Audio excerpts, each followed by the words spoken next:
Hello one, hello all. It is the most tired ghost of them all, Caspa in the flesh. It's time for a review of Meg the Stallion, Traumatizine. This is Meg's second studio album, and when I first heard of Meg, it was through her mixtape Fever, which I thought was great. I felt like she really delivered on there when it came to attitude, when it came to something clever to say, to her charisma, and to how much sex appeal she had like on a track. And I felt right there like I could be a fan of hers. And I still am.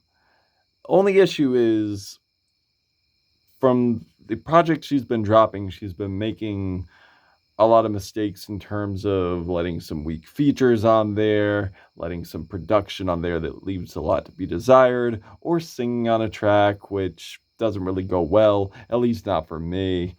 I do feel the vocals are a little too processed. But there are some tracks on here where there is improvements in that department, and we'll get to that. Now, on here, Meg is basically just letting it all out.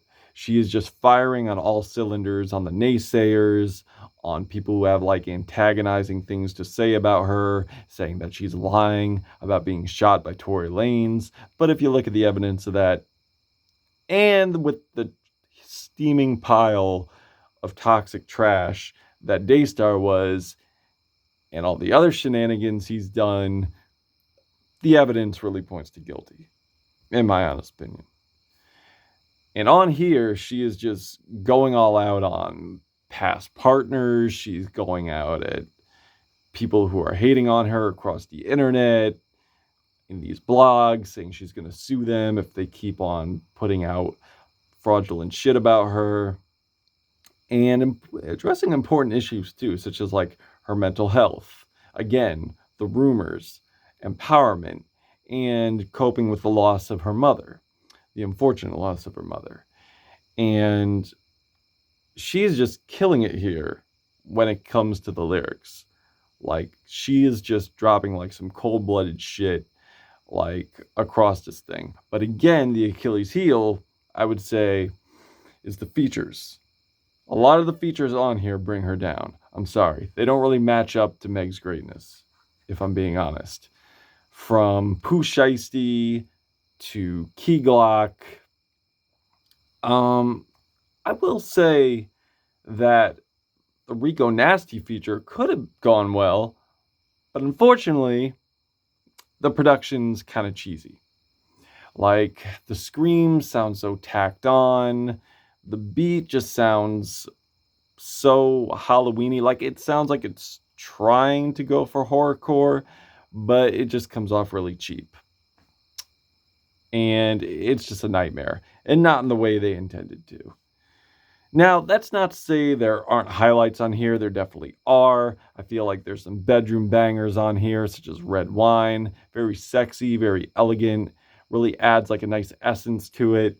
And I feel Meg's moaning on the track really definitely adds like that essence that that track definitely deserves. And on NDA, she's just going off, like saying shit like, "You ain't worth the crack. Your mama used to smoke, bitch. You got roaches in your crib, sharing snacks with your kids." Just going all out and basically going at dudes who are fraudulent, saying like how they're masculine when they're not, and how she feels like, or how they feel that she's superior to them, so they're inferior because they look at her as the competition. And also saying how there's rappers out there who are bitter because Meg turned him down when it came to sex. And a good feature on here, great feature, was the one with Lotto on the song Budget, where they just absolutely kill it over these chimey synths that just dance all over the track. Super fat 808s, just adding that presence, that essence that this track definitely deserves. And just flexing with dominance on here and talking about their success and just doing it in a very clever, assertive demeanor. Like, they're just going at this thing just flawless. And Gift and the Curse, I do feel like there's a little complaint I have about the production, but Meg just delivers so well on here. And I feel like her empowering presence and the catchy flows, strong and sexual bars on here just really add a lot to it. Miss Nasty has this really classy, glossy, dreamy, sexy R&B beat where Meg delivers very well here, really fitting the title, Nasty, which she definitely gets. Um, like I said, there is Who Me, which could have been great, but unfortunately, Pooh Shiesty decided to do a random game of Catch Me If You Can with the fucking beat. And it just doesn't go over well. At least not for me. But back to Red Wine, which is the ultimate bedroom banger in my opinion in Meg's discography, where she's just sounding great melodically on here and really horny wise, like on a horny level, it's over 5,000 when it comes to the lyrics. And the moans really add a lot to it. They really complement the track very well. Um,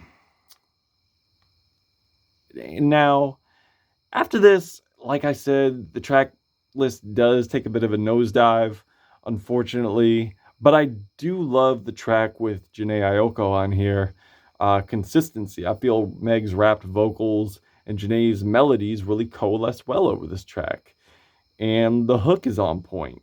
And Meg does rap about sex a lot on here, but she reminds us of how fun it is, how you could be cheeky when it comes to sex, how there's so much nuance and so much adventurous activity involved in sex, which I think is great, especially with clever bars like lick that crack, call that boy a crackhead, dude want a buffet, come get in my bed. Like, come on, that's a clever bar.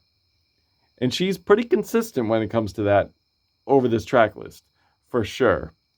Pressurelicious, I don't feel has a place here. It could have been fire, but Future's on it, and Future just brings it down. They have no chemistry whatsoever, and it just really drags. Plan B, though, like absolute savage track, really paying homage to Biggie and Lil Kim on this one, talking about how a past partner is absolute trash, and just saying how like the only accolade this dude ever have is having sex with her. Cold-blooded shit. And it could have had a great ending, but